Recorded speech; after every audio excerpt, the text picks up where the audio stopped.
Anong klaseng lalaki ang dinadala mo dito sa pamabahay natin, ha, Giselle? Hindi ka na talaga nag-iisip. Ang dami-daming lalaki dyan, tapos yan lang ang iaakyat mo rito. Isang lalaking walang pinag-aralan. Papamahal ko po si Mario. Ang katunayan nga niyan, matagal na po ang relasyon namin. Hindi ko lang agad nasabi sa inyo dahil nga natatakot ako. Mahal po namin ang isa't isa. Kaya sana matanggap niyo po siya para sa akin. Pues, hindi ko matatanggap ang relasyon ninyong dalawa. Pinag-aral kita sa magandang paaralan at binigyan ng magandang buhay. Tapos ano? Mapupunta ka lang sa ganyang klaseng lalaki? Hiwalayan mo ang lalaking yan. Dahil wala yung magandang idudulot sa iyo, Giselle. Makinig ka sa akin. Ayoko po. Hindi ko susundin yung sinasabi niyo. Mahal, kumalma ka. Pag-usapan ninyo ng mabuti to. Baka nabigla lang din ng papa mo. Bibigyan ka lang ng pasakit ng lalaking yan, Giselle.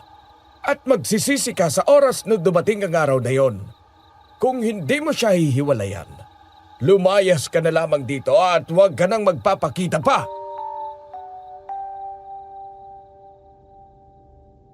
Ang sabi nila, masarap ang magmahal lalo na kung mahal na mahal niyo ang isa't isa. Pero paano kung pagmamahalang yon ang sumira sa iyo at sa magulang mo? Ipaglalaban mo ba ito? Handa ka bang talikuran ang buhay na nakasanayan mo para lang makasama ang taong mahal mo? Sige nga, pakilagay ang sagot niyo sa ibaba at magbabasa ako kapag napili ang aking istorya. Isang mapagpalang araw, Miss Ligaya, at sa lahat ng tagapakinig sa channel na ito. Ako si Lawrence, hindi ko tunay na pangalan. Nagtatrabaho ako bilang isang call center agent sa bandang Taguig.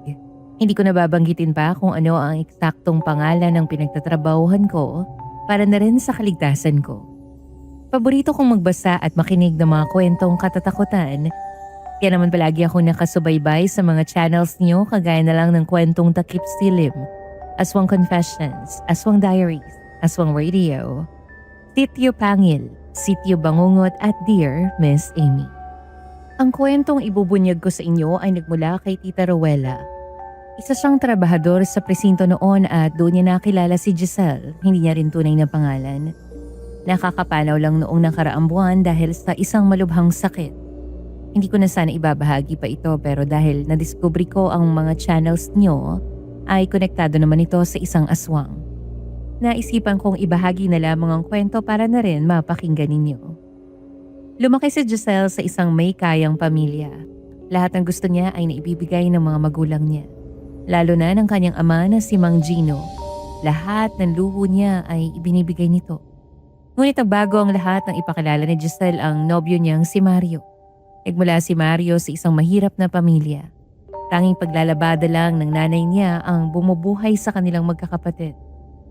Kaya malayong malayo ang buhay nilang dalawa ni Giselle. Pero hindi iyon naging hadlang para mag-ibigan sila. Labis na nadismaya si Mang Gino sa anak niyang si Giselle nang makilala ang lalaking minamahal nito. Sinabihan niyang hiwalayan nito si Mario pero hindi sumunod ang dalaga. Sa halip pinaglaban nito ang pagmamahalan nila ni Mario.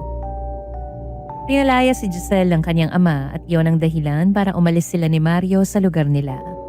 Gamit ang mga naipong pera, lumipat sila sa isang malayong probinsya sa bandang Cagayan at doon na namuhay ng magkasama. Masaya at punong-puno ng pagmamahala ng buhay nilang dalawa.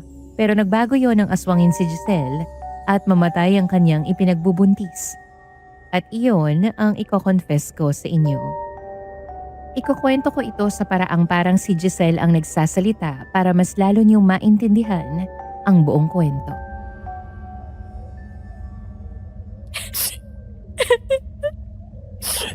Tahan na, mahal. Mario, paano na ako? Hindi ko alam kung saan ako pupunta. Huwag kang mag-alala, Giselle. Kasama mo ako at hindi kita pababayaan. Kung gusto mo, sumama ka na sa akin. Patunayan natin dyan sa papa mo na kaya nating dalawa. Paano? Saan naman tayo pupunta? May naipon akong pera mula sa pagtatrabaho ko. Yun ang gamitin natin papunta sa Cagayan. Doon ang probinsya ng ninang ko. Gusto mo bang sumama sa akin? Oo, sasama ako sa iyo. Sige, magkita na lang tayo bukas ng umaga.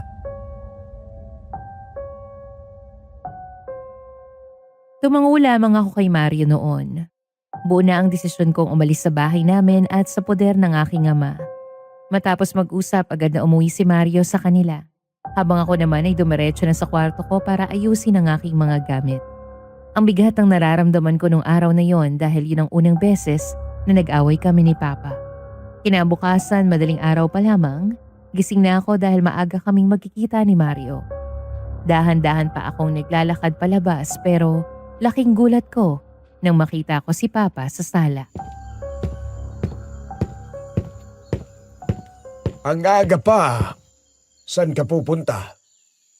At saka ano yung dala mo? Sasama na po ako kay Mario, Papa. Ano? Anong pinagsasasabi mo dyan, Giselle? Hindi ako natutuwa. Hindi niyo naman po kami tanggap ni Mario eh. Kaya mabuti pang umalis na lang ako rito. Total, pinapalayas niyo naman na rin ako, di ba? Magmula nang makilala mong lalaking yon, naging matigas na ang ulo mong bata ka. Kung yan ang gusto mo, makakaalis ka na. Pero wag kang umasa na makakalapit ka pa sa akin. Naramdaman ko ang hapdi sa dibdib ko nang basta na lang ako tinalikuran ni Papa noon. Masakit para sa akin ang nangyari sa pagitan naming dalawa, pero buo na talaga ang aking desisyon. Lumandas ang mga luha mula sa mga mata ko pababa sa pisngi ko. Iyon ang unang beses na nagtalo kami ni Papa at alam kong mahihirapan akong ayusin yun. Lumabas ako sa bahay namin dala ang bigat ng nararamdaman ko. Madaling araw pa noon, kaya madaling pa ang paligid nang makalabas ako. Sa isang paradahan ng jeep kami nagkita ni Mario at magkasama kaming bumiyahe papunta sa terminal ng bus. Sumakay kami ng bus na biyaheng pa Cagayan. Tahimik lang ako ng mga oras na yon dahil ang lalim ng iniisip ko. Hinayaan na lang din ako ni Mario. Nakahawak lang siya sa kamay ko para iparamdam na kasama ko siya. Muli lang ako nagsalita nang bumaba kami sa bus para mag-stop over muna sa Nueva Ecija. Magkasama kaming bumili ng pagkain sa isang maliit na tindahan. Pagkatapos ay bumalik na rin kami kaagad sa loob ng bus. Okay ka na ba? Oo. Pasensya na kung hindi mo ako makausap kanina. Ang dami ko lang kasing iniisip. Ayos lang naman yun. At saka naiintindihan ko naman. Mario, sana tama ang naging desisyon ko. Papatunayan kung tama ang naging desisyon mo, Giselle. Hindi mo pagsisisihan na ako ang pinili mo. Sana talaga umayon sa atin ang lahat. O siya, ubusin na natin itong pagkain dahil mahirap kumain habang umaandar ang sasakyan. Nakangiting tumango lamang si Mario bago niya kainin ang pagkaing hawak niya at ganun din ang ginawa ko. Mabilisan lang naming inubos iyon dahil aandar na ulit ang bus. Maya-maya nagbigay na ng hudyat ang konduktor na babiyahin na ang bus. Mahaba-haba pa ang biyahe kaya naisipan ko matulog muna. Nagising na lang ako nang tapikin ako ni Mario at sinabing nasa Cagayan na daw kami. Nang makababa agad naman kaming lumakad papunta sa sakayan ng tricycle. Iyon ang unang beses na naranasan ko ang hirap sa biyahe pero hindi ko pinahalata iyon kay Mario. Dahil ayokong malungkot siya. Lubak-lubak ang daanan namin at halos tumaob pa ang tricycle bago kami makarating sa lugar na paglilipatan namin. Isang tahimik na baryo ang sumalubong sa amin ni Mario nang makarating kami sa lugar. Hindi na ako nagtaka dahil masyado tong malayo sa ibang lugar. Kinausap lang ni Mario ang kapatid ng kanyang ninang at isinama kami nito sa isang maliit na kubo. Sa araw na yon, tuluyan na ngang nagbago ang buhay ko. Sanay akong may nag-aasikaso at nakukuha ang lahat kaya talagang nahirapan ako. Pero si Mario, hindi niya hinayaang mahirapan ako. Talagang pinatunayan niyang tama ang naging desisyon ko. Ang piliin siya. Isang araw nasa kubo ako noon nang biglang dumating si Mario galing sa labas. Giselle, Anong nangyari? Mukhang may maganda kang ibabalita sa akin ah. alam mo na kaagad? Aba, syempre naman oh. Kilalang kilala na kaya kita. Ano ba yung ibabalita mo sa akin? Magkakaroon na ako ng trabaho, Giselle. Mabibili na natin yung mga kailangan natin. Masayang masaya ako para sa iyo, mahal. Para sa ating tong dalawa, Giselle. Magtatrabaho ako para hindi ka mahirapan. Mario, salamat ha. Hindi mo naman kailangang sundin ang mga gusto ko. Pero eto ka, handang gawin yon para sa akin. Nangako kung hindi ka mahihirapan. Kaya papatunayan ko yun sa'yo. Hindi ko na alam pa ang sasabihin noon dahil sa sobrang saya. Kaya naman napayakap na lang ako sa kanya. Nung araw na yon, lumabas din kami ni Mario sa kubo namin at yun ang unang beses na nakausap ko ang mga taga-baryo. Palagi lang kasi ako nasa loob ng kubo o di kaya naman hanggang sa tapat lang ako nito. Namasukan si Mario bilang isang kargador sa palengke sa baryong tinitirhan namin. Maliit lang ang palengke kaya naman sapat na sapat lang ang kita niya noon. Noong una maayos naman ang buhay naming dalawa pero katagalan naramdaman ko na ang hirap. Madalas kaming mawala ng kuryente dahil hindi kami nakakapagbayad at kaagad. Kung ano-anong diskarte na rin ang pinasukan ni Mario pero hindi talaga sapat ang lahat. Doon ko naranasan ang hirap ng buhay kaya naman napilitan na rin ako maghanap ng trabaho. Nung una hindi pumayag si Mario pero kalaunan napapayag ko na rin siya. Sa isang maliit na tindahan ako nagtrabaho noon bilang isang cashier.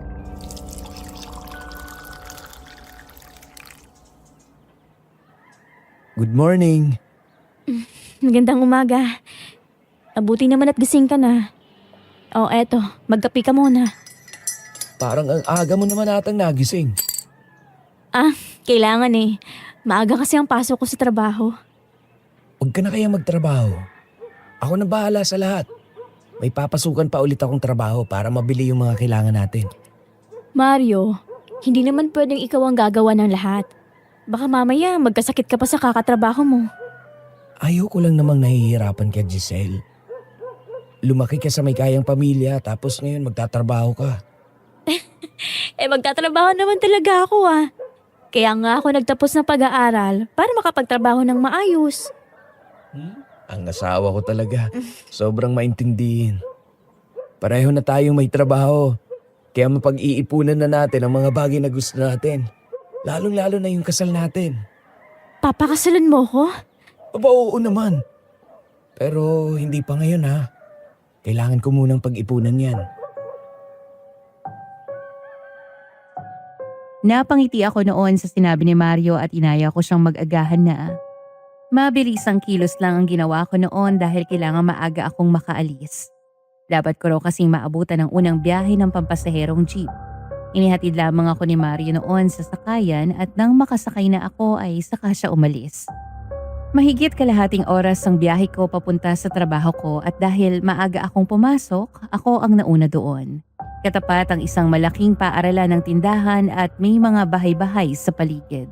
Maya-maya dumating ang isang lalaking matangkad na may kayumangging balat. Ikaw ba yung bagong makakasama?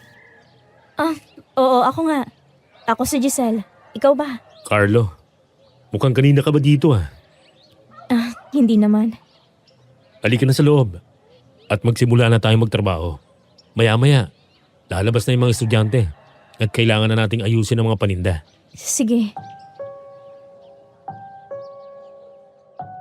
Magkasunod kaming pumasok ni Carlos sa loob at dalawa lang kami noon. Una niyang inutos sa akin ang pag-aayos ng mga paninda at pagwawalis. Hindi naman kalakihan ng tindahan kaya hindi ako nahirapan sa ginagawa ko. Maya-maya isa-isa nang dumating ang mga estudyante at iyon na ang simula ng aking trabaho. Maghapon lang akong nakatayo noon dahil sunod-sunod ang pagpasok ng mga bumibili. Ako ang tumatanggap ng bayad habang si Carlo naman ang nagbabalot ng mga paninda. Badang hapon na nang makauwi ako at nagmamadali pa ako noon dahil kailangan ko ring maabutan ng jeep na pauwi sa amin. Nagsumikap kaming dalawa ni Mario. Mahal na mahal namin ang isa't isa hanggang sa isang araw, dumating ang balitang magbibigay kasiyahan sa aming dalawa. Mahigit isang linggo nang lumagpas ang petsa ng aking dalaw kaya naman agad akong kinutuban. Palihim pa akong bumili ng pregnancy kit mula sa pinagtatrabahuhan ko. At pagka-uwi ay dali-dali kong binasa ang nakalagay sa kahon at agad itong sinunod. Maluha-luha ako nang makita ang resulta. Hindi ko na rin napigilan ng luha ko ng mga oras na yon. Gabi na nang makarating si Mario mula sa kanyang trabaho. Ako ang unang dumating sa aming dalawa. Kaya ako rin ang nag-asikaso para sa hapunan naming dalawa. Simpleng pag-uusap lang ang ginawa namin habang kumakain. At nang matapos ay saka ko sinabi sa kanya ang nais kong sabihin.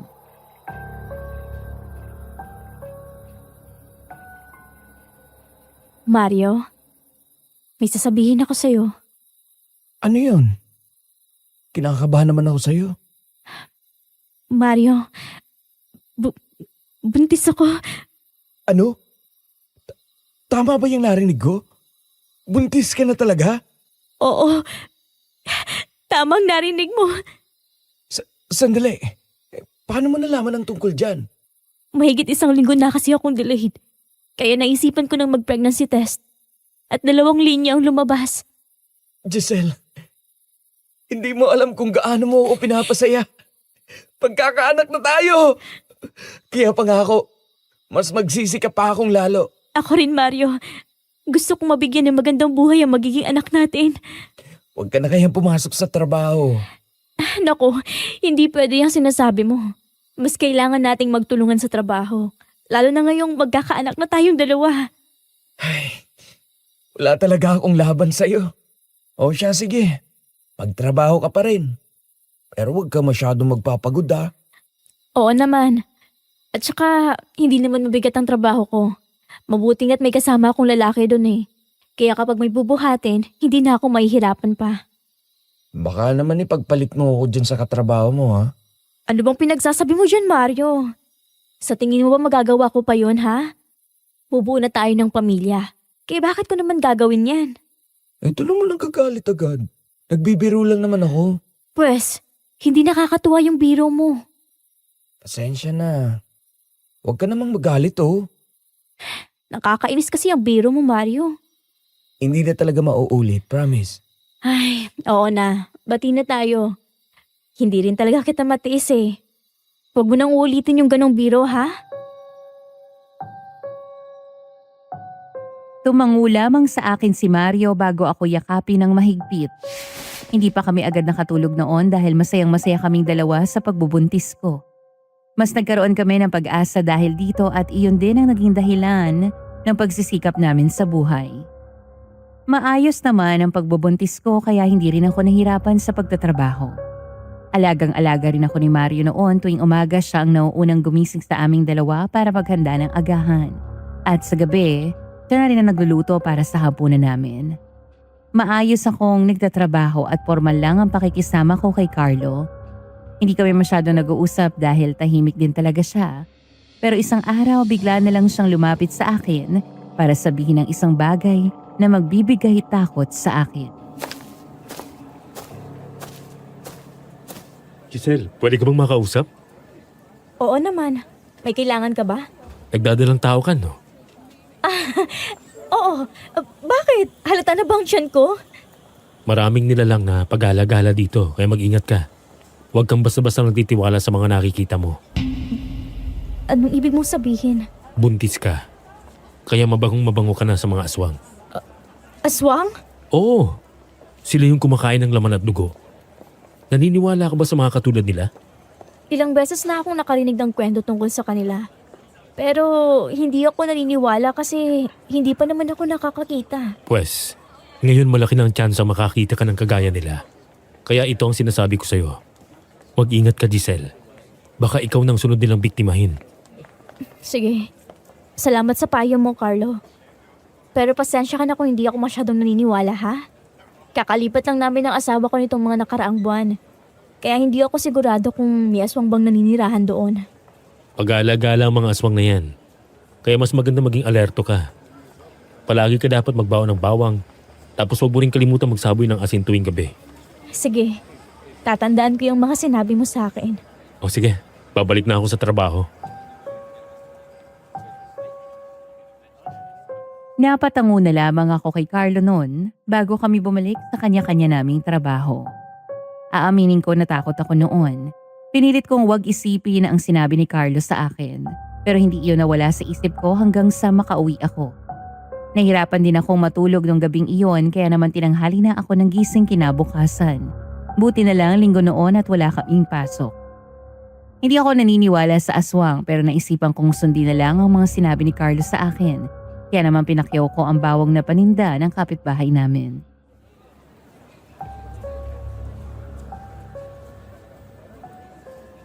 Bakit mo pala pinakyaw ang panindang bawang ni Aling Banji?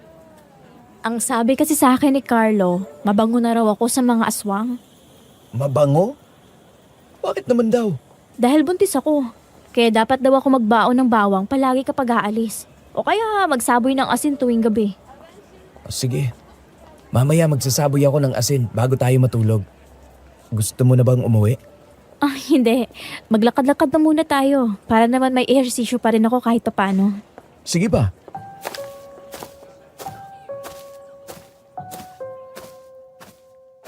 Naglalakad-lakad kami dalawa ni Mario sa baryo noong araw na yun. Maaga pa noon, kaya maaliwalas pa ang paligid. Ramdam ko ang lamig ng hangin na dumadampi sa aking mga balat. Magtatanghali na makabalik kami noon sa kubo. Hindi na namin namalayan ang oras noon. Buong araw kami magkasama ni Mario pero umalis din siya na bandang hapon dahil isinama siya ng kapitbahay namin para sa isang trabaho at gabi na siya makakauwi. Sinunod namin ni Mario ang mga sinabi ni Carlos sa akin. Gabi-gabi kaming nagsasaboy ng asin bago matulog at palagi rin akong may baong bawang tuwing papasok ako sa trabaho. Mas naging maayos ang pagsasama naming dalawa ni Mario at hindi rin ako pinahirapan ng aking anak. Tahimik ang buhay naming mag-asawa sa baryo. Ibang-iba na ang buhay ko sa nakasanayan ko noon pero masaya naman kami. Masaya at maaliwala sa tinitirhan namin. Lahat din ng kapitbahay namin ay talagang kasundo namin.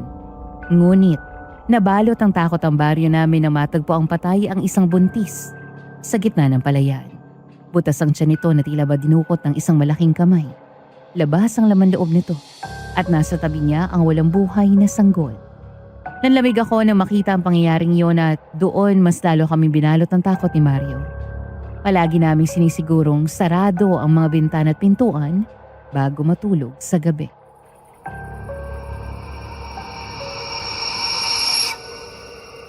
Nakakatakot talaga yung nangyari sa babaeng buntis. Ganun palang mga aswang, no? Sinabi mo pa.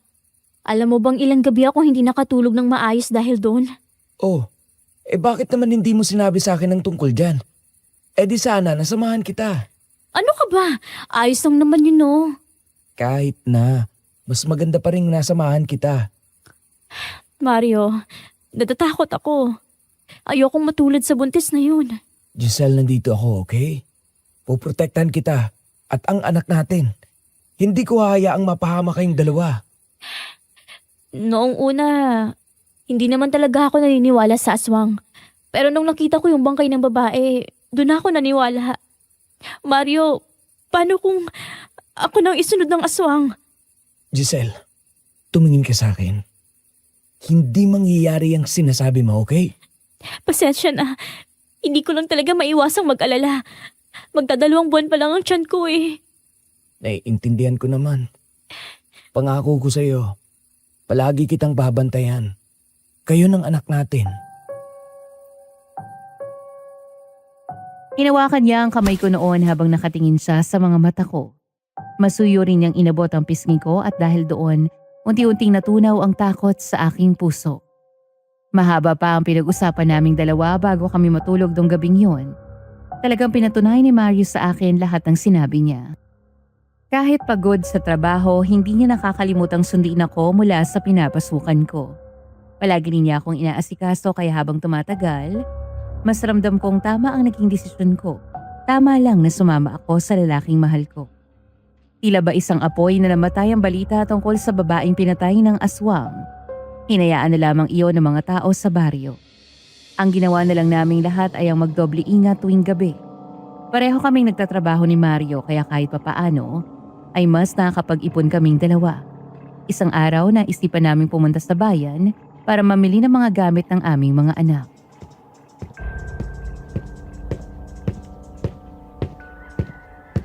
Giselle, halika na at baka maiwan tayo ng dadaang jeep papunta sa bayan. Sige, sandali lang. Tara na. Wala ka bang nakalimutan? Oo, nandito na sa bag ko yung lahat ng kailangan ko. Ikaw, wala ka bang nakalimutan? Wala na. Isang tango na lamang ang isinagot ko sa kanya bago kami lumabas ng kubo. Paglabas ay agad na dumampi sa mukha ko ang malamig na simoy ng hangin. Magkahawak kamay kaming naglakad ni Mario papunta sa kanto kung saan namin hinihintay ang jeep. Ilang segundo lang kaming naghintay noon dahil dumating din ito kaagad. Magkatabi kaming dalawa ni Mario sa jeep at tahimik lang kami habang bumabiyahe. Malayo ang bayan kaya naman inabot kami ng mahigit 2 oras sa pagbabiyahe. Unang pinuntahan namin ang tindahan ng mga damit para bumili ng mga bagong duster. Nanikip na kasi ang mga luma kong damit. Kaya naisip kong bumili na. Bumili lang ako ng 5 piraso noon at sunod kong binilhan si Mario. Pagkatapos nagtungo naman kami kung saan nakapwesto ang paninda ng mga pangbatang damit. Tuwang-tuwa kaming dalawa ni Mario habang namimili. Halos mapuno na ang dala naming mga basket ng mga lampin, damit, bigkis at iba pang gamit para sa anak namin. Sa sobrang tuwa, hindi na namin namalayang nagtagal na pala kami sa loob. Maya-maya nakaramdam akong naiihi. Kaya nagpaalam na muna ako sa kanya. Saglit ko siyang iniwan sa tindahan para maghanap ng palikuran. Agad naman akong nakahanap. Nang matapos, lumabas din ako para bumalik sa tindahan. Pero napahinto ako nang makasalubong ang isang matandang babae. Sa hindi malamang dahilan, nakaramdam ako ng bigat sa aking dibdib at tila ko malamang sikmura ako nang makatitigan ko siya sa mata.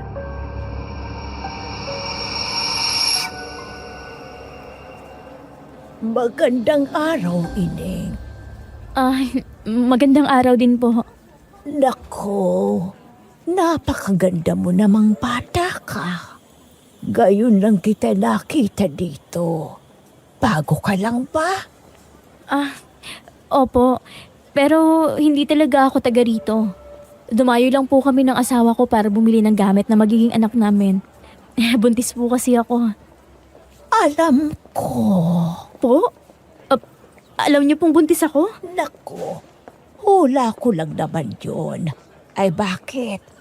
Tama ba ang hula kong buntis ka nga? Opo. Ganun ba? Sana mas maging malusog kayo ng anak mo. Hindi ko maipaliwanag ang nararamdaman ko ng mga oras na yon, pero hindi ko rin mapigilan ang sarili kong kausapin ng matandang babae. Ang bilis ng pangyayari. Hindi ko na malayang nahawakan niya na pala ang tiyan ko. Nakangiti pa siya nang gawin niya yun. At sa isang iglap, bigla na lang siyang nawala sa aking harapan. Hindi ko na nalaman pa ang sumunod na nangyari. Bumalik lamang ako sa ulirat noon nang hawakan ako ni Mario sa braso.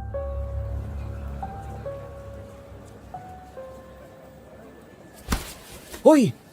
Anong nangyari sa'yo? Bakit nakatayo ka dyan sa gitna? Anong nangyari? Aba, hindi ko alam. Kakalabas ko lang naman. Akala ko magbabanyo ka lang. Pero nandito ka lang pala. Mario.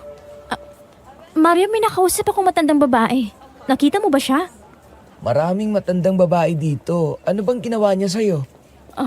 Wala naman. Bigla na lang kasi siyang nawala sa harapan ko. Tara na nga at kumain na tayo. Nagugutom na din kasi ako eh. Mabuti pa nga.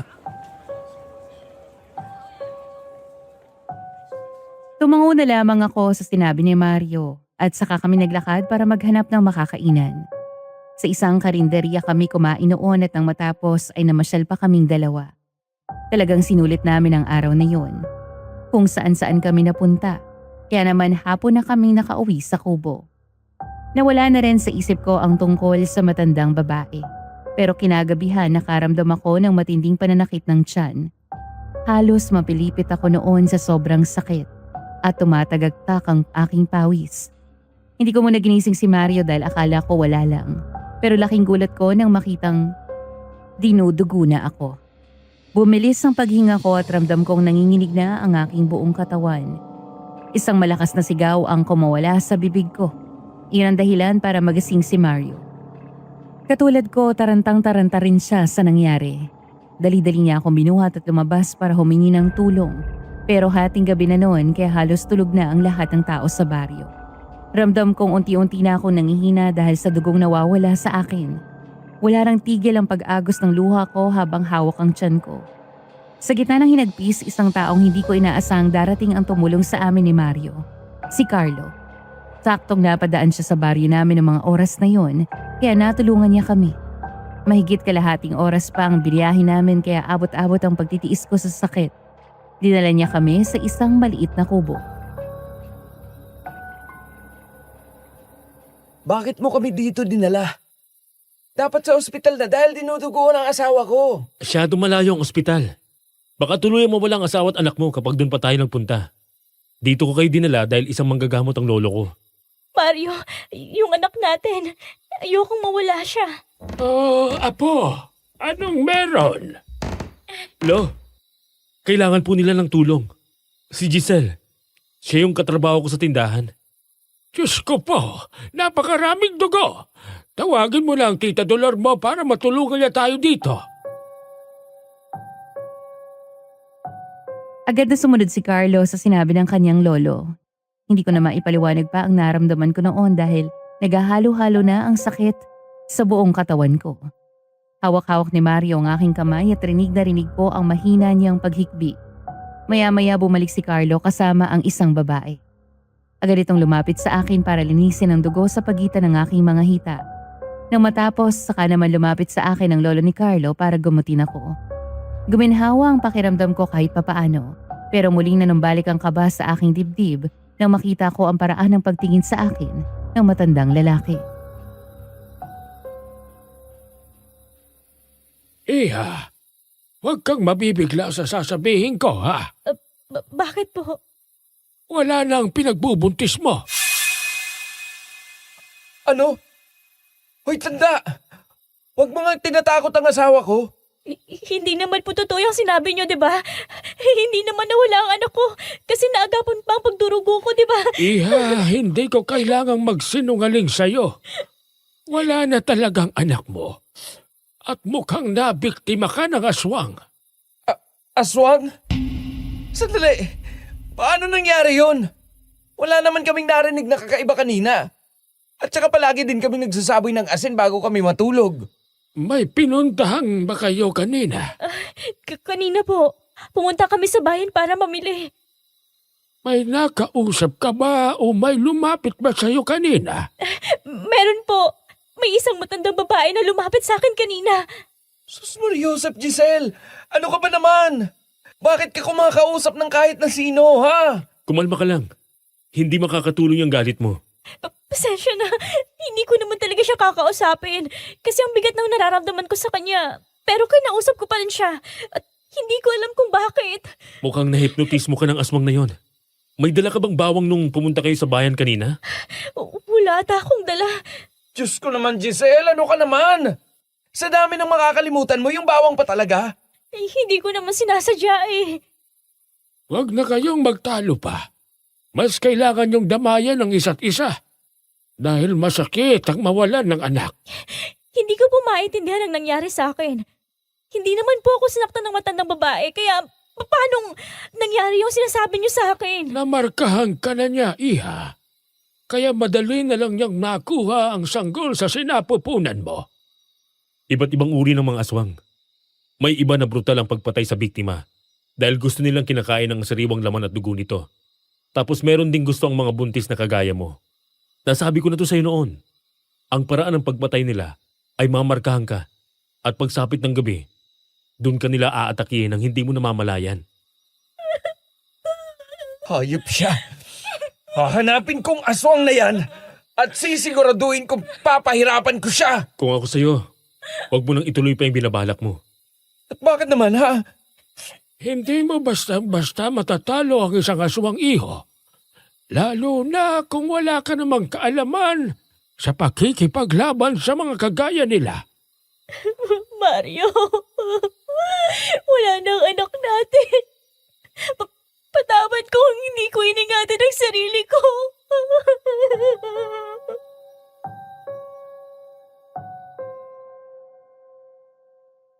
Walang tigil sa pag-agos ang luha ko ng mga oras na yon. Ramdam kong nanikip ang dibdib ko dahil sa matinding sakit. Gusto kong isiping panaginip lang ang lahat. na magigising na lang ako bigla mula sa isang matinding bangungot. Lumapit sa akin si Mario noon at masuyo niya akong niyakap. Mas lalo akong nasaktan nang makita ang mga luha sa kanyang mga mata. Hindi na muna kami pinauwi nila Carlo dahil sa kalagayan ko. Kinabukasan, maaga kaming gumising para dalhin ako sa ospital dahil kailangan ko rin ng gamot at kailangan malinis din ang matres ko. Wala akong tigil sa pag-iyak noon hanggang sa makauwi kami sa kubo. Hindi pa rin ako tumitigil sa pag-iyak. Lumipas ang mga araw, akala ko magiging maayos agad ako. Ilang araw akong wala sa trabaho kaya naisipan kong pumasok dahil nagbabaka sakali akong makakalimutan ko ang pagkawala ng aking anak. Oh, bakit pumasok ka na? Maayos na bang pakiramdam mo? Oo naman. Carlo, salamat pala sa tulong mo ha. Abuti na lang at napadaan ka noon. Baka pareho na kami ng anak kong nawala. Walang anuman. Sana maghilom ng sugat din sa puso mo. Sana nga, hindi ko pa rin matanggap na wala ng anak ko. Ay, mamaya na nga ang drama at magtrabaho na tayo. Panigurado marami akong naiwang trabaho rito. Ginawa ko naman na yung iba. Ganun ba? Naku, maraming salamat ha. Ang dami mo na talagang naitulong sa akin. Ginawa ko lang naman ang dapat gawin. Sige na, pumunta ka na sa pwesto mo at mahaba pang araw. Napatango na lamang ako sa sinabi niya at saka siya tumalikod sa akin para ayusin ang mga paninda. Habang ako naman ay dumiretso na sa counter para simulan ang trabaho. Maya-maya isa-isa na dumating ang mga bumibili. Maayos naman akong nagtatrabaho ng araw na yon. Nagagawa ko pang ngumiti kapag may mga pumapasok para bumili sa amin. Ilang araw pa akong pumasok noon sa trabaho pero hindi katagalan, unti-unti kong naramdaman ang panghihina ng aking katawan hanggang sa tuluyan na akong magkasakit at hindi na makapagtrabaho pa. Ilang beses kaming nagpabalik-balik ni Mario sa ospital noon para magpatingin sa doktor na siyang dahilan para lumaki ang mga gastusin namin. Naapektuhan din noon ang pag-iisip at damdamin ko. Giselle, kumain ka na. Baka lumamig na ang pagkain. Wala akong gana. Sige na oh. Kahit konti lang. Mas lalo ka kasing magkakasakit kung magpapalipas ka ng gutom eh. Mario, masama ba ako? Hindi. Bakit mo naman sabi yan? Dahil napabayaan ko ang pagbubuntis ko. Sana pala hindi ko na lang kinausap yung matandang babae na yon. Eh di sana, daladala ko pa rin ang anak natin. Giselle, tumingin ka sa akin. Hindi mo ginusto ang nangyari, okay? At saka patawad din kung napagtaasan kita ng boses nun. Sasamahan kita hanggang sa bumuti ang lagay mo. Nahihiya ako sa iyo, Mario. Asawa mo ko. Kaya wala kang dapat na ikahiya. Dito ka lang sa bahay habang nagpapagaling ka. At ako munang bahala sa lahat. Sigurado ka ba? Oo naman. At saka ayaw kong nahihirapan ka. Salamat, Mario. Ang swerte ko talaga sa'yo. Lumapit pa ako sa kanya noon para yakapin siya. At pagkatapos ay bumalik din ako sa pwesto ko para kainin ang pagkaing inihanda niya para sa akin. Wala akong gana noon. Pero pinilit kong ubusin ang pagkaing nasa harapan ko. Pinilit ko ring umiti noon at kinagabihan ay hindi rin ako nakatulog dahil sa mga iniisip ko. Sa sandaling panahon, napakarami nang nangyari sa akin. Kaya naman hindi ko alam pa ang gagawin. Habang tumatagal, mas lumalala ang nangyayari sa akin. Punong-puno ang utak ko. Kaya halos hindi na rin ako makausap ni Mario noon. Kung makausap niya ako ay saglitan lamang pero hindi siya nawala ng pasensya sa akin. Sa kabila ng pinagdaraanan namin, palagi niya pa rin akong inaasikaso at iniintindi. Gusto ko rin siyang intindihin noon pero kalaban ko kasi ang sarili ko. Kaya nahihirapan din ako. Mas nakita ko rin kung paano siya nagsumika para sa aming dalawa hanggang sa matanggap siya bilang trabahador sa isang factory. Isang araw, naisipan akong isama ni Mario dahil kaarawan daw ng amo niyang babae.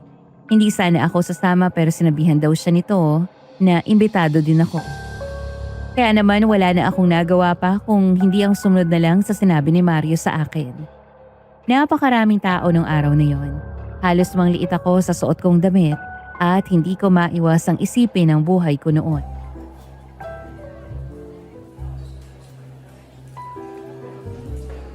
Parang kanina ka pa nananahimik dyan. Ayos ka lang ba? Oo naman. Pasensya na, may iniisip lang kasi ako. Ano naman yun? Wala. Huwag na nating pag-usapan. Kumain na lang tayo. Ang dami masasarap na pagkain, oh. Sinabi mo pa. Tinitingnan ko pa nga lang yung mga pagkain, nabubusog na kaagad ako eh.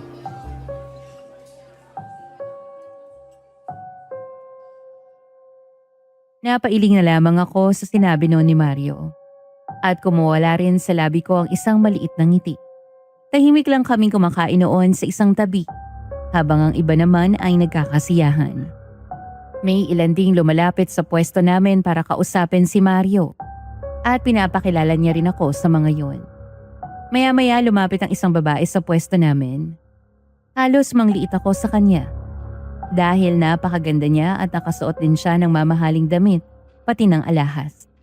Pero natuwa ako nang marinig ko siyang magsalita dahil ang lambing-lambing ng boses niya. I'm Leslie. Ako yung amo ni Mario. Ikaw siguro ang asawa niya? Ano nga palang pangalan mo? Ay, ako nga po. Giselle po. Ang ganda mo naman. Bakit naman si Mario ang pinatulan mo? Ma'am, grabe ka naman sa akin. Gwapo din naman ako, no? Nagbibiro lang ako. Alam ko namang gwapo ka talaga eh. O siya, dito na nga ako. At kailangan ko rin kausapin ng iba ko pang bisita. Kumain kayo mabuti dyan ha. Opo, maraming salamat. Ay nako, si ma'am talaga sobrang pagbiro. Mukhang iba yung ngiti mo dyan sa amo mo, ah. Anong ibig mong sabihin? Sa akin ka lang naman ngumihiti ng ganyan eh. Madalas kapag kakausapin ka ng ibang babae, seryoso ka. Kaya hindi ko maiwasang mapansin yung tungkol doon. Ah, yun ba? Mabait kasi yung si Ma'am Leslie. Ang katunayan nga niyan, para na namin siyang kaibigan. Kaya magaan din sa tuwing nagtatrabaho kami ng kasama ko. Nabuti naman kung ganon. Mahirap kayo magtrabaho kapag masungit ang amo. Kaya nga eh. Mabuti na lang talaga at nakapasok ako sa factory niya. Nagpatuloy ang kwentuhan naming dalawa ni Mario at kung ano-ano ang pinag-uusapan noon. Kahit papaano naramdaman kong gumaan-gaan din ang aking pakiramdam noong mga oras na yon. Hating gabi na nang makauwi kami ni Gino mula sa pagdiriwang ng kanyang amo. Kaya namang kinabukasan tinanghali kami ng gising. Mabuti na lang linggo noon at wala siyang pasok. Buong araw kami magkasama ni Mario noon pero hindi ko rin siya kinakausap. Lumipas ang mga araw at palaging ganoon ang tagpo namin ni Mario sa bahay. Tila ba wala ng buhay ang kubong tinitirhan namin. Ginawa ko ang lahat upang matulungan ang sarili kong makabangon hanggang sa unti-unting bumuti ang aking pakiramdam. Muling gumaan ang lahat para sa akin kaya naisipan kong bumawi kay Mario. Araw-araw na akong nagigising na maaga para asikasuhin siya sa pagpasok. At tuwing gabi naman ay hindi ko nakakalimutang paghandaan siya ng pagkain tuwing uuwi siya. Lahat yun ay ginawa ko para lang makabawi sa kanya. Pero napansin kong siya naman ang lumalayo sa akin. Mahal, labas naman tayo. Ang tagal na rin kasi magmula nang mamasyal tayo. Sa susunod na lang, tinatamad kasi ako eh. Ganun ba? Gusto ko bang kainin? Ipagluluto na lang kita.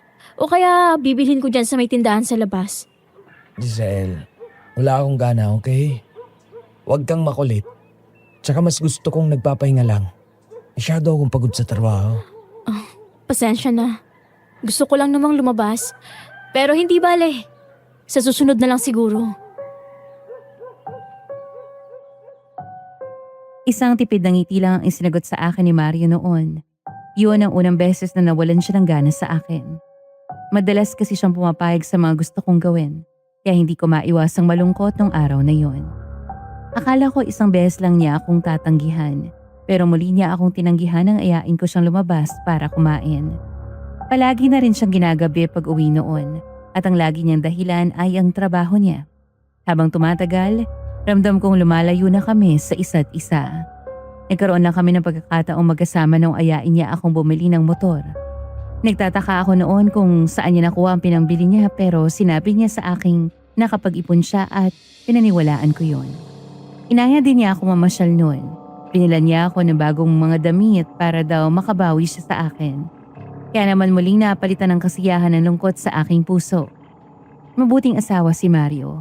Lahat ginagawa niya kaya mas pinili kong huwag na lang pansinin ang pagiging abala niya. Palagi lang naman siyang nasa trabaho. Ngunit isang araw lumapit sa akin si Mang Arnold para sabihin sa akin ang isang bagay na hindi ko matanggap-tanggap.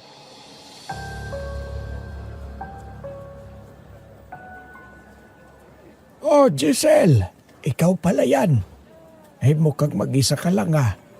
Ay, magandang araw po, Mang Arnold. Mukhang ubos na ho yung paninda niyo ah. Ay, oo. Ay, mabuting at naubos yan. Ay, minsan kasi ang tumal din talaga, oh. Ay, nasaan na nga pala ang asawa mo? Pumasok na po siya sa trabaho. Giselle, bantayan mo yung asawa mo, ha? Ano pong ibig niyo sabihin? Dahil nakita kong may kasama siyang babae nung nakaraan. Akala ko nga nung una, ikaw yun eh. Pero nang lumigot, ay hindi naman pala ikaw. Baka naman po wala lang yun, Mang Arnold. Baka kaibigan niya lang. O di kayo katrabaho. Natandaan niyo po ba yung mukha ng babae? Hindi ako sigurado eh. Pero kasi nung nakita ko sila, nakahawak si Mario sa bewang niya. E tapos nagtatawanan pa sila. Ay sana lang mali ang iniisip ko. Pasensya na rin kung sinabi ko sa iyo ha. Na hindi ko gusto mag-isip ka ng kung ano-ano pero ayoko namang ikaw ang kawawa. Sige po, Mang Arnold. Salamat din sa pagsabi sa akin. Ngumiti lamang sa akin si Mang Arnold pero kitang-kita ko ang awa sa kanyang mga mata. Hindi muna ako nun umuwi sa kubo dahil punong-puno ng kung anong-anong bagay ang utak ko. Hindi ko na malayang nalipasan na pala ako ng gutom dahil nawala na sa isip ko ang pagkain. Hapon na nang makauwi ako at laking gulat ko na makitang nandoon na si Mario. Ipagluluto ko na sana siya noon pero sinabi niya may pupuntahan siya. Kaya hinayaan ko na lamang siya. Hindi agad ako nakatulog noon dahil hinihintay ko pa siya. Hating gabi na nang makauwi si Mario. Bakit ngayon ka lang nakauwi? May ginawa lang kami ng mga katrabaho ko. Ano namang ginawa niyo? Bakit pa ang dami mong tanong ha? Sinabi ko nang kasama ko mga katrabaho ko at may ginawa kami, yun lang. Nag-aalala lang naman ako sa iyo eh. Hindi mo naman kailangang mag-alala, Giselle.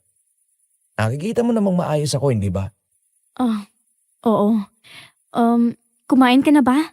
Tapos na. Matutulog na pala ako at bukas maaga pang pasok ko.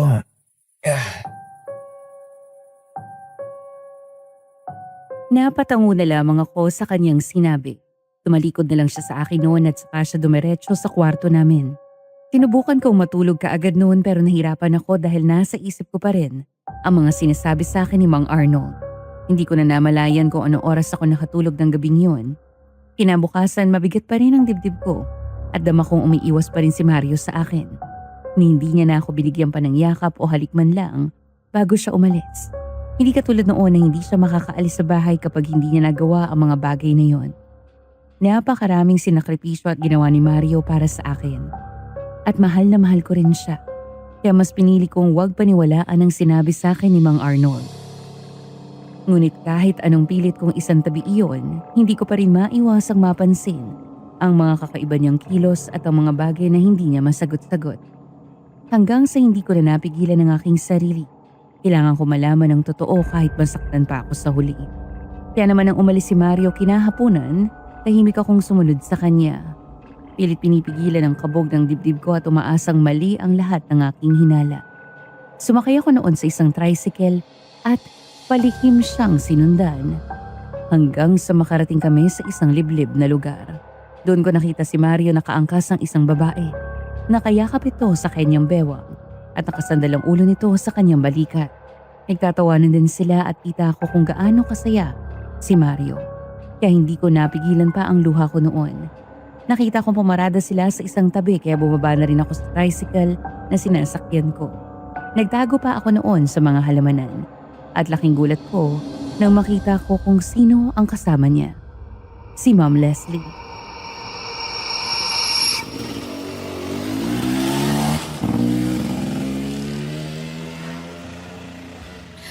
Ang saya. Ngayon na lang ulit natin nagawa ang mag-joyride ng magkasama. Eto naman, parang 2 araw lang tayong hindi nakapagganyan eh. Ikaw naman kasi, sinanay mo ko. Gustong gusto ko tuloy na nakaangkas dyan sa motor. Dapat lang naman na palagi kitang inaangkas. Dahil ikaw kaya bumili ng motor ko. Salamat, Leslie, ha. Mahal kita, Mario. Kaya ibibigay ko ang lahat sa'yo. Mahal din kita, Leslie. Paano ang asawa mo? Hindi pa naman kami kasal. Huwag kang mag-alala. Maghahanap lang ako ng tiyempo para hiwalayan siya. Ang kakapal na mukha niyo!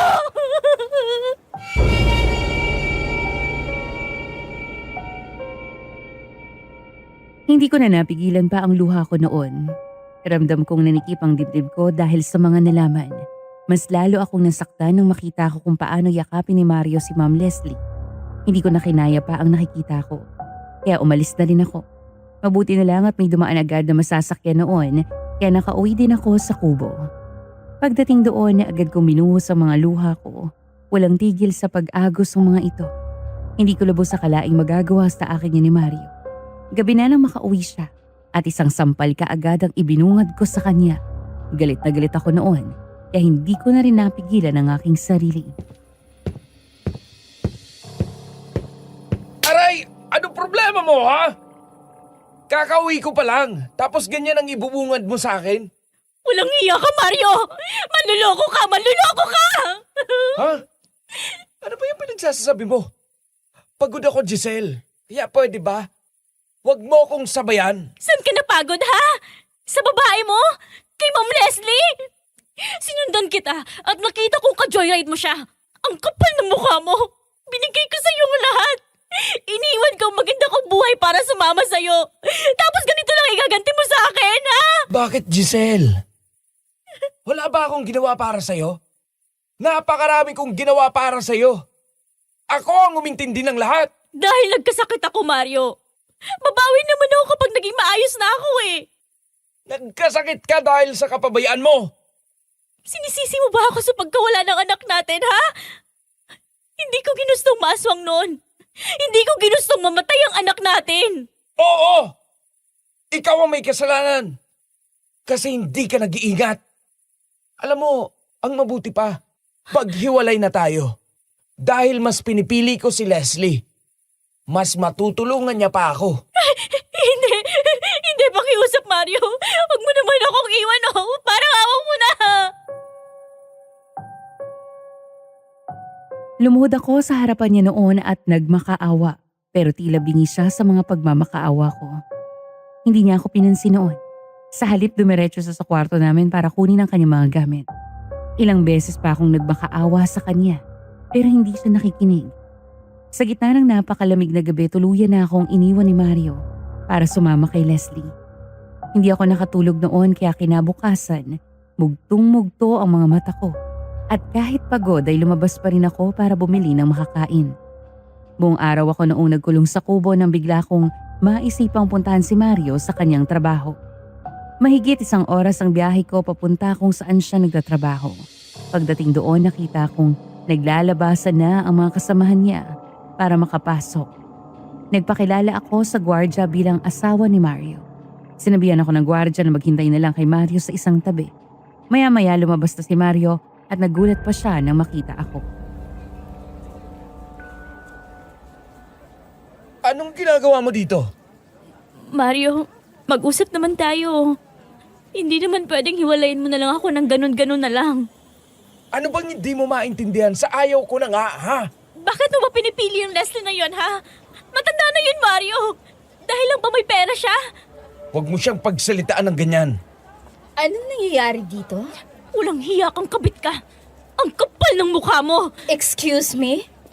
Wala kang karapatang mag-iskandalo sa lupaing pagmamay-ari ko. Marami ka namang pera, di ba? Bakit yung asawa ko pang napili mong agawin, ha? Hindi ka na nahiya. At bakit naman ako mahihiya, ha?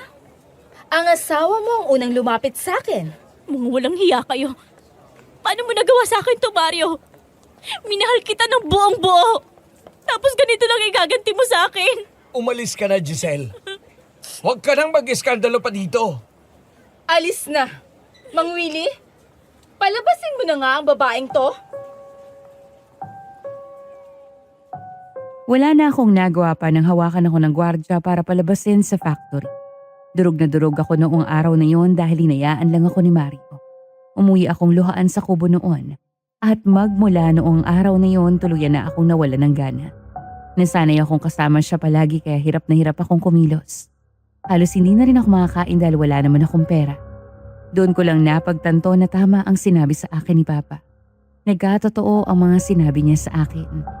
Gusto ko sana bumalik noon sa amin pero wala naman akong sapat na pera at alam kong hindi na rin ako tatanggapin ni Papa. Walang araw na hindi ako umiiyak ni hindi ko na alam ang gagawin ko ng mga panahong iyon. Hanggang sa dumating ang bagay na hindi ko inaasahan. Si Carlo, ang naging sandalan ko ng mga panahong basag ang puso ko. Lumipat si Carlo sa bayan kung saan ako naninirahan dahil mas malapit daw yung trabaho niya.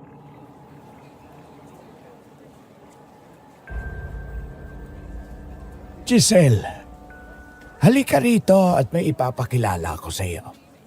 Magandang umaga po. Eto nga pala si Carlo. Apo siya ng kaibigan kong si Ariel. Matagal na po kami magkakilala. Ganun ba? Ay, totoo ba yan, Carlo? Opo. Naging magkatrabaho kami noon. Ganun ba? Mukhang napabisita ka rito Dito na ako titira. Kakalipat ko lang kagabi. Kaya pala. Carlo, pwede ba akong pumasok doon? Oo naman. Kausapin mo na lang yung amo natin.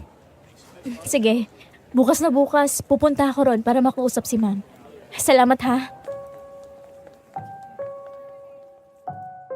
Tumango na lamang sa akin si Carlo noon bago ako umalis sa harapan nila. Kinabukasan maaga ako umalis noon para pumunta sa dating tindahan na pinagtatrabahuhan ko. Naglakas loob ako noon na kausapin si Ma'am Melanie, ang dati kong amo. Akala ko hindi niya ako tatanggapin pero natuwa ako nang marinig mula sa kanya na pwede ulit akong pumasok sa kanya sa trabaho. Muli akong nagtrabaho noon kaya nakasama ko rin si Carlo. Madalas kami magkasabay mula sa pagpasok hanggang sa pag-uwi. Sinubukan kong umusad mula sa sakit ng pang-iwan sa akin ni Mario.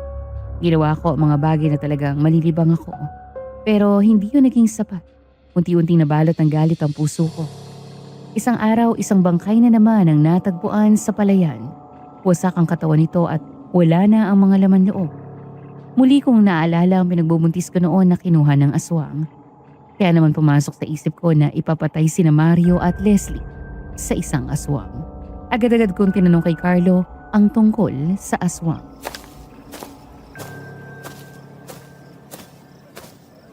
Carlo, di ba may alam ka sa mga aswang? Oo. Bakit mo natanong? Anong klaseng nilalang sila? Bukod sa kumakain sila ng lawang loob at sariwang dugo, ano pang kaya nilang gawin? Malalakas sila. Hindi sila basta-basta natatalo. Ang iba sa kanila ay kaya mabuhay ng mahabang panahon. Tapos, takot din sila sa araw, asin at bawang. Pero may iba na hindi basta-basta natatabla ng mga yan. Saan naman sila natatagpuan? Sa pinakaliblib na bahagi ng bundok. Madalas, doon sila naninirahan. Teka, bakit mo nga pala natanong? Wala naman. Curious lang din kasi ako sa kanila. Saan yung eksaktong lugar kung saan sila nakatira? At saka, gaano kalayo yun? Siguro 4 na baryo ang madadaanan mo bago ka makarating doon. Sige. Baka may binabala kang hindi maganda ha. Huwag mo nang ituloy yan at baka mapahamak ka pa. Ha? Wala naman akong gagawin, no? Takot kaya ako sa mga aswang na yan. Alam mo naman yung nangyari sa pinagbubuntis ko noon, di ba? Oo naman. Hindi ko makakalimutan ng tungkol doon. Kaya nga nakakagalit ang ginawa ng asawa mo sa'yo eh. Wala ka namang kasalanan sa nangyari para isisi niya sa'yo yun. Alam mo, Carlo, sana nakinig nila ako kay Papa. Sana pala, hindi na lang ako sumama kay Mario. Di sana maayos ang buhay ko ngayon. Pero wala eh. nangyari ng lahat. Kung bumalik ka na lang kaya sa inyo, Hindi na pwede. basta kung kailangan mo ng makakausap, nandito lang ako ha.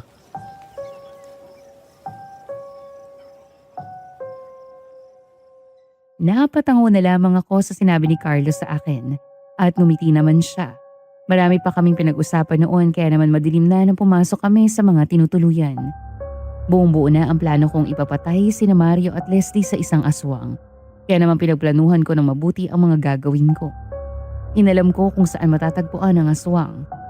Kung kani-kanino din ako nagtanong para hindi ako mawala. Hanggang sa mapadpad ako sa isang napakaliblib na lugar. Halos wala nang nakatira sa lugar na yon. May mga bahay naman pero sobrang layo ng mga pagitan nito sa bawat isa. Lakad ako ng lakad noon hanggang sa makasalubong ko ang matandang babae na umaswang sa akin noon. Nagtaasan ng mga balahibo sa katawan ko nang ngitian niya ako. Ramdam kong nangilabot ako noon pero isinantabi ko yon. Mas inisip ko ang kailangan kong gawin. Paalis na sana siya noon pero naglakas loob akong kausapin siya.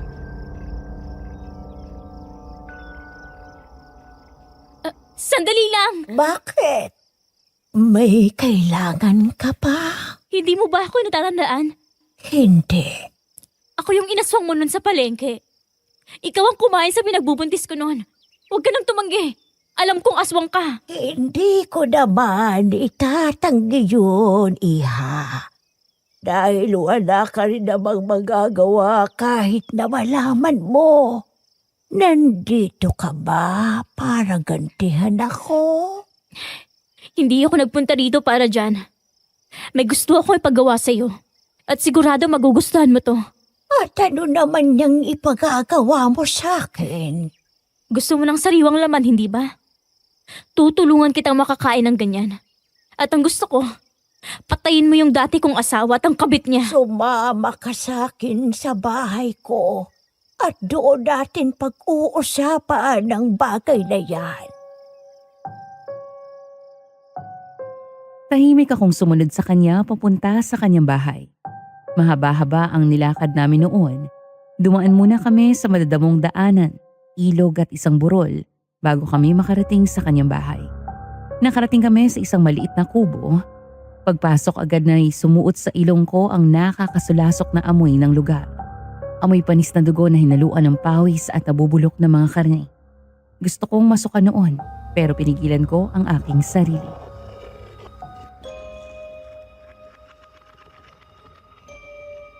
Gusto mong ipapatay yung dati mong asawa at kabit nito? Tama ba? Oo. At gusto kong mahirapan muna silang dalawa bago sila mamatay. Ako ang kumuha sa pinagbubuntis mo noon. Bakit sa akin ka lumalapit? Dahil alam kong matutulungan mo ako. Parang awa mo na. Ano nga po palang pangalan niyo? Ako si Rika. At ikaw naman si Giselle. Tama ba? Ako nga po. Parang awa niyo na po, Aling Rika. Tulungan niyo ako mapatay sila. Ano ang kapalit niyan? Bibigyan kita ng malaking halaga. Basta dapat, magawa mo sinabi ko sa'yo. Gusto kong maramdaman nila ang sakit ng naranasan ko. Gusto kong mamatay sila ng unti-unti. Gusto kong maranasan ni Mario kung paano makuha ng isang aswang. Sige, gagawin natin yung mga sinabi mo. Pagpaplanuhan natin ng maayos ang pagpatay sa kanila.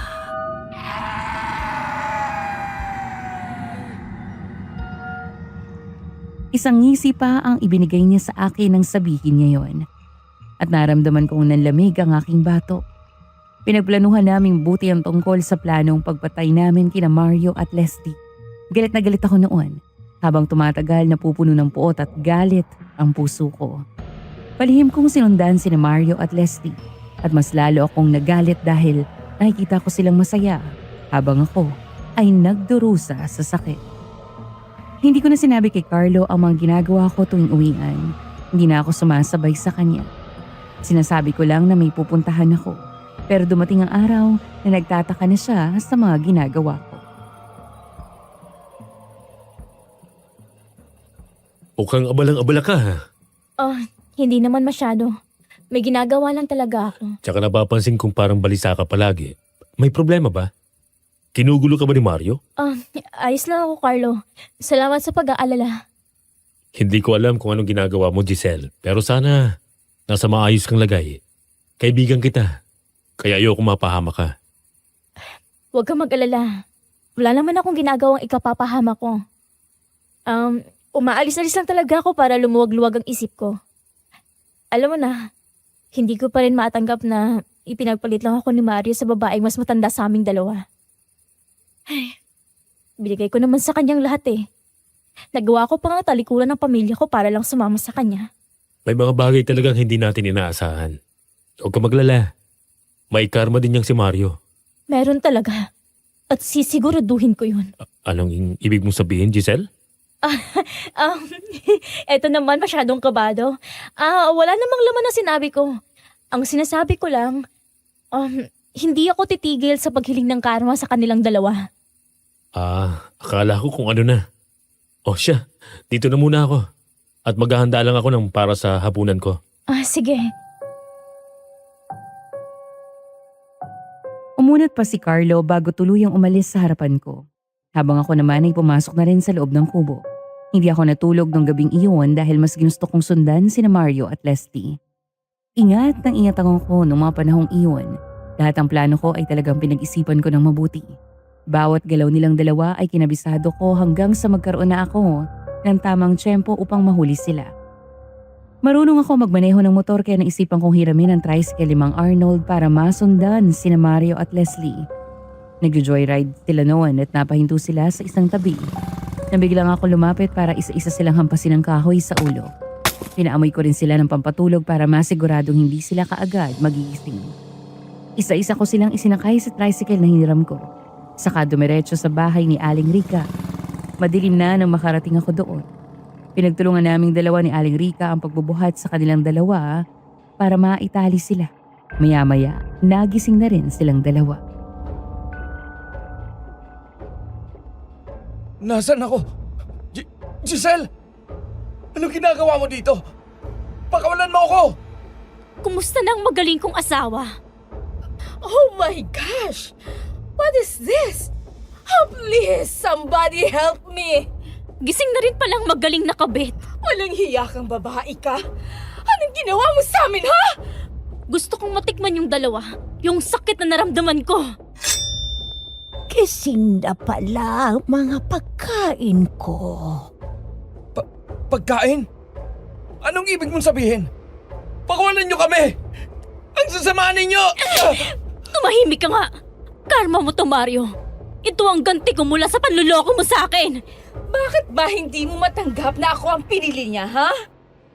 Ako na ang mahal ni Mario at hindi na ikaw yon.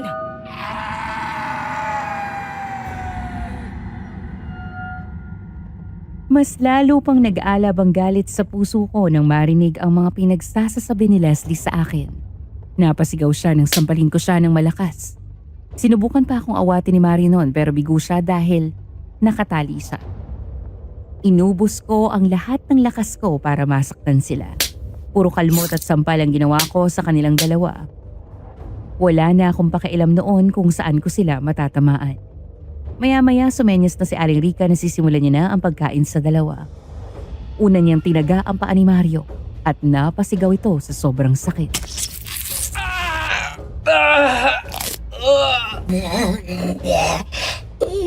Napakasarap talaga ng sariwang laman. Anong klaseng nilalang ka, ha? Bakit mo kinakain ang laman niya? Wag! Wag! Sige, Aling Rica. Kainin mo lang sila ng kainin hanggang sa maubos ang laman nila. Parang gawa niyo na po! Pakawalan niyo na kami! Giselle! Maawa ka! Huwag mong gawin ito! Hindi ka ganitong klaseng tao! Hindi ko na pinakinggan ang sinabi sa akin ni Mario. Punong-puno na talaga ako ng galit noon kaya hinayaan ko lang si Aling Rica na ubusin na ang mga lamang loob nila. Sarap na sarap ang matandang babae sa pagkain sa kanilang dalawa. para siyang isang gutom na hayop ng mga oras na yon. Maya-maya tuluyan ang nawala ng buhay sina Mario at Leslie. Pagkatapos isa-isa silang nilagay ni Aling Rica sa may sako at saka sila itinapon sa ilog na parang mga hayop. Kinabukasan mabilis na kumalat ang tungkol sa pagkamatay nilang dalawa. Kunwari pa akong nagulat ang mga oras na yon para mapagtakpan ang krimeng nagawa ko upang makaganti.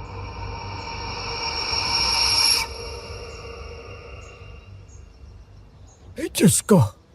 Napakalala naman ang ginawa sa katawan nilang dalawa. Sinabi mo pa, Mang Arnold. Bakit sa kalagayan ng katawan nila? Mukhang galit na galit yung aswang. Ilan ang nabibiktima ng aswang na yan? Eh kung tugisin na kaya natin sila. Hindi pwedeng sumugod ng basta-basta, Mang Arnold. Pakiramdam ko, malakas na uri ng aswang ang gumagawa niyan. Gabi-gabi ko yung inaabangan noon. Pero hindi ko talaga siya mahuli-huli. Giselle, anong balak mo sa katawan ni Mario? Siguro, ipapalibing ko na lang ng diretso. Bakit kaya sila yung biniktima ng aswang? At talagang sabay pa silang namatay? Baka naman nasaktan lang sila ng aswang. Mahilig kasi silang mag-joyride. Baka naabutan sila ng aswang. Siguro nga. Ang maganda siguro, mas maging maingat na lang tayo. Mag-iisip muna ako ng paraan para mahuli natin yung aswang.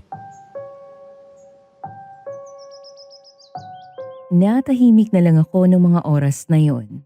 Mas pinili kong hindi mo na magsalita para sa kaligtasan ko. Baka kasi madulas ako at mabanggit kong kasabot ako sa pagkamatay ng dalawa. Naging usap-usapan ng tungkol sa pagkamatay nilang dalawa, habang ako naman ay tila patay mali siya lang sa nangyari sa kanilang dalawa. Lumipas ang mga araw mula nang mamatay sila at doon nagsimula ang bangungot ko. Gabi-gabi ko silang napapaniginipan. Sa tuwing pumipikit ako, nakikita ko kung paano sila kainin ni Aling Rica. Palagi ko ring naririnig ang mga pagsigaw nila, kaya halos mabaliw-baliw ako ng mga panahong yun. Nangako ako kay Aling Rica na bibigyan ko siya ng malaking halaga at sinabi ko sa kanyang maghintay lamang siya. Ngunit isang araw habang naglalakad pa uwi, ay nakaramdam ako ng parang may sumusunod sa akin. Halos lumuwa ang puso ko nang makitang si Aling Rica ay nakatingin sa akin ng diretsyo. Makalipas ang ilang saglit, lumapit na rin siya sa akin. Anong ginagawa mo rito? Sinusundan mo ba ako, ha? Nasaan na yung perang sinasabi mo? Pwede bang maghintay ka? Iniipon ko pang may bayad ko sa'yo. Bilisan mo na dahil naiinip na ako. Huwag kang mag-alala. Nakakapag-ipon naman na ako. Baka sa susunod, mabili ko na sa'yo yung pera. Siguraduhin mo lang. Dahil ayoko sa lahat yung puro satsat. O siya, dito na ako. Napatango na lamang ako sa kanyang sinabi at ramdam ko ang matinding kaba sa aking dibdib. Lumuwag lang ang paghinga ko nang makaalis na siya sa harapan ko. Pinagtrabahuhan ko ng mabuti ang pambayad kay Aling Rica. Sa kabila ng takot na nararamdaman dahil sa pagkamatay ni Mario at Leslie, pinili ko pa ring magtrabaho. Unti-unti ako nakapag-ipon hanggang sa mabuo ko na ang 10,000 pisong ibabayad ko sa kanya. Ngunit mapaglaro ang tadhana. Nawala ang perang ibabayad ko kay Aling Rica. Agad akong nagpatulong kay Carlo para hanapin yon.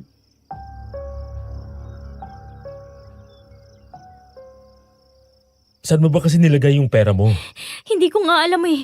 Bigla na lang kasi siyang nawala. Pakiusap, Carlo.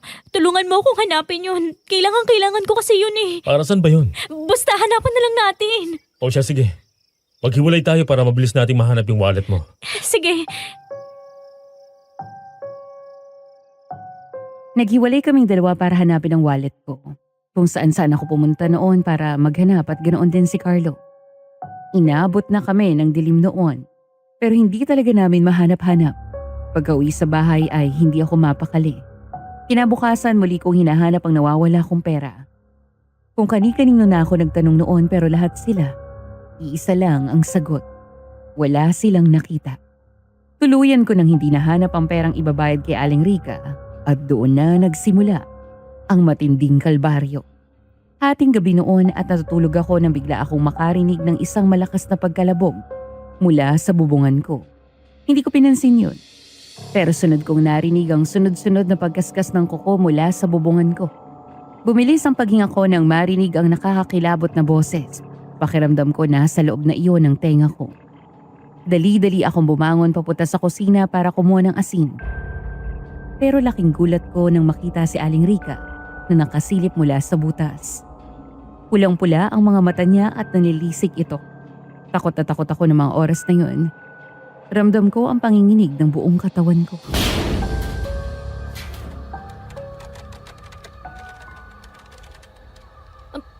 Anong ginagawa mo rito? Pakiusap, umalis ka na. Nasaan na yung perang ibabayad mo sa akin? Ang tagal-tagal ko nang hinihintay yun. Pwede bang bigyan mo pa ako ulit ng isang pagkakataon? Babayaran naman kita eh. Hindi mo naman kailangan pumunta rito. Naiirita na ako sa paghihintay sa'yo. Kaya heto, pinuntahan na kita. Umalis ka na! Isang ngisi lang ang isinagot ni Aling Rica sa akin. Napasigaw ako nang bigla niyang hampasin ang dingding ng kubong tinitirhan ko. Agad itong nawasak, kaya naman nagkaroon siya ng pagkakataong makapasok sa tinutuluyan ko. Isang malakas na kalmot ang ibinigay niya sa akin na siyang dahilan para masugatan ako. Maluha-luha ako noon dahil sa sobrang hapde. Alam kong madadamay ang mga tao sa baryo noon, kaya naisipan kong tumakbo palayo kay Aling Rica. Lumabas ako noon sa kubo at sumalubog sa akin ang napakalamig na paligid. Mabilis akong tumakbo. Wala rin akong suot na tsinelas. Kaya nananakit agad ang mga paa ko. Mabilis kumilos si Aling Rica kaya naabutan niya kaagad ako. Napasigaw ako noon nang bigla niyang hilahin ang buhok ko at iangat ako mula sa lupa. Ramdam ko ang galit niya dahil sa sobrang lakas niya. Napaigik ako nang basta niya nalang itinapon sa lupa na parang isang manika. Mahapding-mahapdi ang katawan ko pero pinilit ko pa rin bumangon noon para makalayo sa kanya. Sa gitna ng pagtakbo isang mahabang kahoy ang nakita ko. Agad ko itong dinampot at inihampas sa kanya. Takot na takot ako ng mga oras na yon pero mas pinili kong labanan siya. Duguan na ako ng mga oras na yon dahil sa mga sugat ko. Sa kalagitnaan ng takot at bingit ng kamatayan, isang tulong ang hindi ko inaasahang darating. Mabilis na sinugod ni Carlo si Aling Rica. Sa kanya ito sinipa mula sa likuran bago ito hampasin ang buntot pagi. Carlo, anong ginagawa mo dito? Ayos ka lang ba? Oo, ayos lang ako. Diyos ko, Giselle. Napakarami mong sugat ah. Maghanap ka ng matataguan. At ako nang bahala sa aswang na yan. Hindi, Carlo. Sabay tayong lalaban. Kaya ko pa naman. Sigurado ka ba? Bakit ka ba hinahabol ang aswang na yon? Hindi ko alam. Walang iya kang hampas lupa ka! Papatayin ko kayong dalawa! Ayan na siya. Maganda ka na. Mabilis na sinugod ni Aling Rica si Carlo noon, pero mabilis ding nakaiwas si Carlo. Yun ang unang pagkakataong nakita ko ang tunay na Carlo.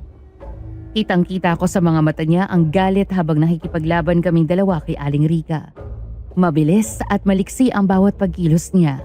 Malakas si Aling Rica, pero nasasabayan niya ito. Habang ako naman ay hirap na hirap sa pakikipaglaban. Mahapdi na kasi ang mga sugat ko noon. Naging matindi ang pagsasagupaan sa pagitan naming tatlo. Bakit ka ba nangingialam dito, ha? Alam mo bang matagal na kitang hinahanap, ha? Matagal na kitang gustong patayin. Pero hindi kita mahanap-hanap dahil sa galing mo magtago. At ngayon nandito ka na sa harapan ko. Hindi ko na palalampasin ang pagkakataong mapatay ka! Gaano ka kasiguradong mapapatay mo ko, ha? Kahit magtulungan pa kayong dalawa, sa ating tatlo, kayo ang unang mamamatay. Aling Rica, pakiusap. Tama na. Umalis ka na. Tigilan mo na kami. Giselle! Huwag kang lalapit sa aswang na yan! Muli kaming nagsagupaan. Pinagtulungan naming dalawa ni Carlo si Aling Rica. Pero hirap na hirap kaming patayin siya dahil sa sobrang lakas niya. Sa isang iglap, unti-unting lumabas ang tunay na anyo ni Aling Rica. Naglabasan ang matutulis niyang ngipin. Kumulubot ang balat niya at nagkaroon siya ng maliit na sungay sa kanyang noo. Galit na galit siyang nakatingin sa aming dalawa ni Carlo noon at tumutulo pa ang laway niya dahil sa sobrang panggigigil.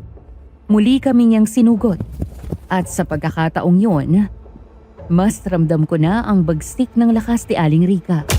Pare-pareho na kaming sugatan noon. Ramdam ko rin ang kaba dahil baka malaman na ni Carlo ang sikreto ko. At hindi nga ako nagkamali. Nalaman ni Carlo ang dahilan kung bakit ako sinugod ni Aling Rica. Hindi ka marunong tumupad sa usapan nating dalawa. Ginawa ko ang gusto mo, Giselle, dahil sinabi mong babayaran mo ko lang malaking halaga. Tumahimik ka! Babayaran ng malaking halaga? Giselle, anong ibig niyo sabihin? Huwag mo siyang pakinggan, Carlo. Nababaliw na ang aswang na yan. Ang mabuti pa, patayin na natin siya.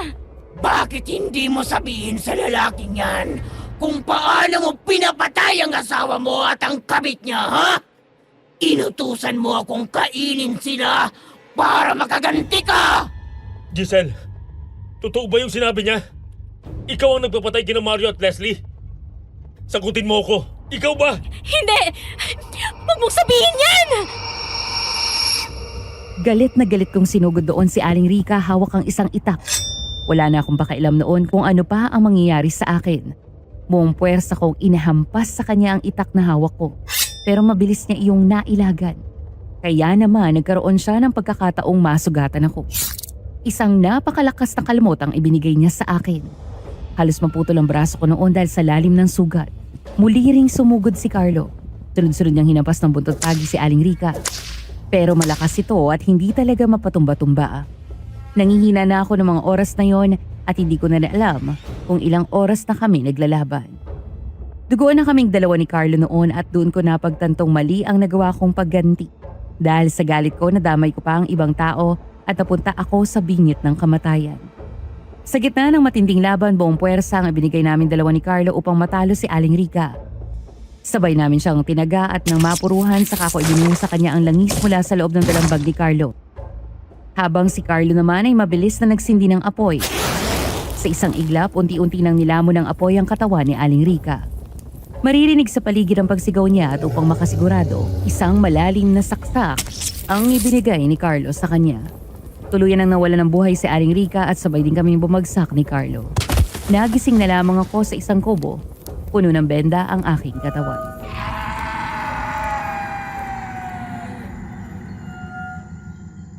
Kumusta ang pakiramdam mo, Giselle? Kayo po pala yan, Mang Ariel. Maayos naman po ang pakiramdam ko. Paano ako napunta rito? May nagdala sa inyo dito. Natagpuan kayong dalawa ni Carlo sa gitna ng palayan at sugatan kayo. Nasaan na si Carlo? Naandun sa labas. Siyang nagsabi sa akin na nakipaglaban kayo sa aswang. Totoo ba yon? Oo, Mang Ariel. Paano pala natuto si Carlo sa pakikipaglaban sa mga aswang? Noong araw kasi, sinugod ng isang aswang ang ina ni Carlo habang pinagbubuntis nito ang kapatid niya. Ayon, natuto ang apo ko kung paano sila labanan. Isa rin kasi akong manggagamot kaya may naituro ako sa kanya. Kaya po pala. Tatawagin ko ng apo ko dahil gusto kanyang makausap. May mahalaga raw kayong pag-uusapan eh. Sige po. Tumango lamang si Mang Ariel sa akin at saka siya lumabas sa kwarto. Habang ako naman ay naiwang mag-isa doon. Muli ko naalala ang nangyari sa pagitan naming tatlo. Lahat ng masasakit na pinagdaanan ko ay muling bumalik sa alaala ko. At isa na doon ang araw na ipinapatay ko sina Mario at Leslie. Hindi ko na malayang nanginginig na ako ng mga oras na yon at tumutulo na ang luha ko dahil sa matinding emosyon. Hindi ko lubos akalaing magagawa ko ang krimeng yon dahil lang sa galit ko. Maya-maya pumasok na rin si Carlo sa kwarto. Katulad ko, may mga benda rin siya sa katawan.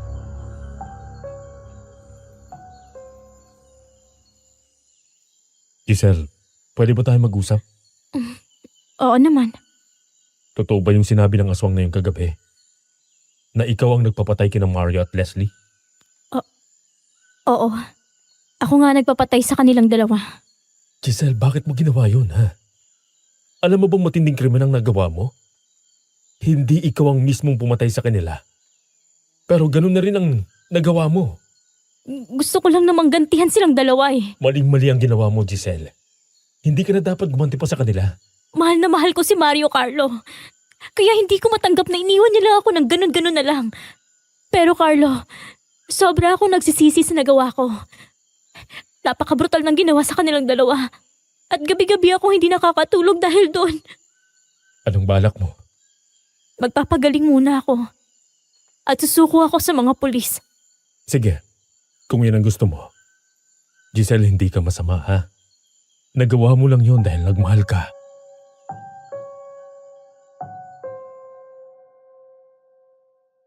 Tuluyan na akong napaluha noon dahil sa sinabi ni Carlo. Inilihim muna namin ang tungkol sa nagawa kong krimen habang nagpapagaling ako. Mabilis na kumalat sa buong baryo ang tungkol sa nagawa namin ni Carlo para patayin ang aswang. Maraming papuri noon. Pero hindi ko magawang makangiti noon dahil sa bigat ang nararamdaman ko. Sa bawat araw na lumilipas, mas lalo akong binabagabag ng kasalanang nagawa ko. Nang tuluyang gumaling, saka ko inihanda ang aking sarili. Nakiusap pa ako noon kay Carlo na tulungan ako sa pagpapadala ng isang liham para sa pamilya ko. Sa liham na yon, isinulat ko ang nararamdaman ko at ang paghingi ko ng patawad kay Papa.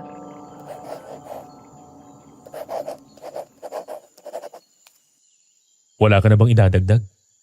Wala na siguro. Sana makarating yan sa kanila at basahin nila yan. Huwag ka mag-alala. Sisiguraduhin ko yan. Handa ka na bang sumuko sa mga pulis? Oo, handa na ako. Carlo, natatakot ako sa mga mangyayari. Pero alam kong dapat kong pagbayaran ng mga nagawa ko. Giselle, hindi ko alam kung anong nararamdaman mo. Pero gusto kong sabihin nandito ako para sa'yo. Sana mapatawad mong sarili mo sa mga nagawa mo. Naiintindihan ko kung bakit nagawa mo yon. Nagalit ka lang at naging biktima ka lang ng isang sitwasyon. Carlo, salamat. Ikaw ang naging karamay ko sa panahong nangihina ako. Ipagdarasal ko mapunta ka sa mabuting kalagayan at makahanap ka ng tapat na pag-ibig. Maraming salamat sa masayang alaala at sa pagligtas mo sa akin. Habang buhay kong tatanawin ang utang na loob ko sa'yo.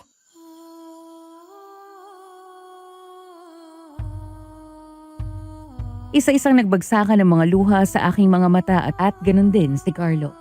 Dahan-dahan siyang lumapit sa akin para yakapin ako. Isang mahigpit na yakap ang ibinigay niya sa akin. Walang tigil sa pag-agos ang mga luha ko. Gusto kong maging masaya pero alam kong hindi na yun mangyayari.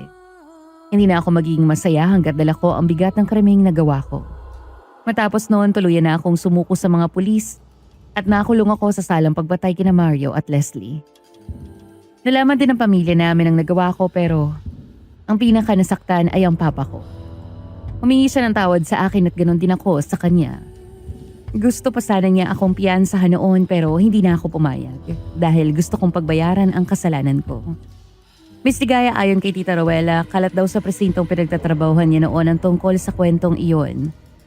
Pero mas pinili niyang huwag itong ipagkalat masyado sa labas para hindi na matakot pa ang iba.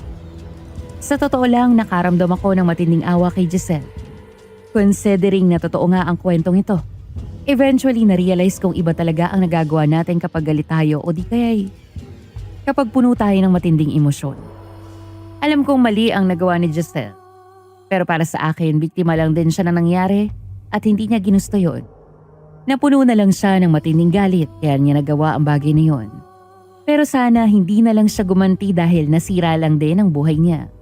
Miss Ligaya, labis din pala akong bumilib sa katapangang ipinakita ni Giselle. Dahil kahit na mahirap ang magiging buhay niya sa kulungan, mas pinili niya pa rin sumuko para magbayad sa kanyang kasalanan. Bumilib din ako kay Carlo dahil hindi niya hinusgahan si Giselle. Sa halip ay inintindi niya pa ito. Kung ikaw si Giselle, hanggang saan ang kaya mong gawin para makasama ang minamahal mo? Hanggang saan naabot ang pag-intindi mo sa taong mahal mo? Gagawin mo rin ba ang ginawa niya kung sakaling lukuhin ka rin ang taong mahal mo?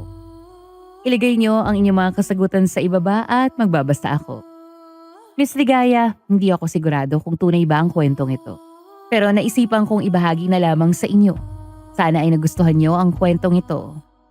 Muli ako si Lawrence. Hanggang dito na lamang po at maraming salamat. May mga kwento talagang tatatak sa ating isip. Kagaya na lang ng kwento ni Giselle. Ang kwento niya ang nagpapaalala na hindi tayo dapat nagpapadala sa emosyon natin. Na dapat pinag-iisipan natin ang bawat desisyon dahil sa bandang huli, tayo ang matatalo nito. Ang kwento ni Giselle ang nagpapatunay na mahirap kalaban ng pag-ibig. Maraming posibleng mangyari dahil dito. Maraming salamat nga pala kay Tito Rowela sa pagbabahagi ng kwentong ito. Para kay Giselle na may mahanap mo ang kapayapaan dyan at ipagdarasal kita. Sa ating mga listeners, sana ay may natutunan kayo sa kwentong ito. Sa mga mahal naming listeners, nagustuhan niyo ba ang kwentong ito? Kaya kung meron kayong mga kwentong aswang na gusto nyong i-share niyo na yan. Huwag lang kayo magdalawang isip pa at ibahagi niyo na iyan dito sa aming channel. Mag-shoutout lang din po ako ng ating mga listener ng Aswang Confessions na nag-comment sa ating TikTok. Maraming salamat po sa pakikinig.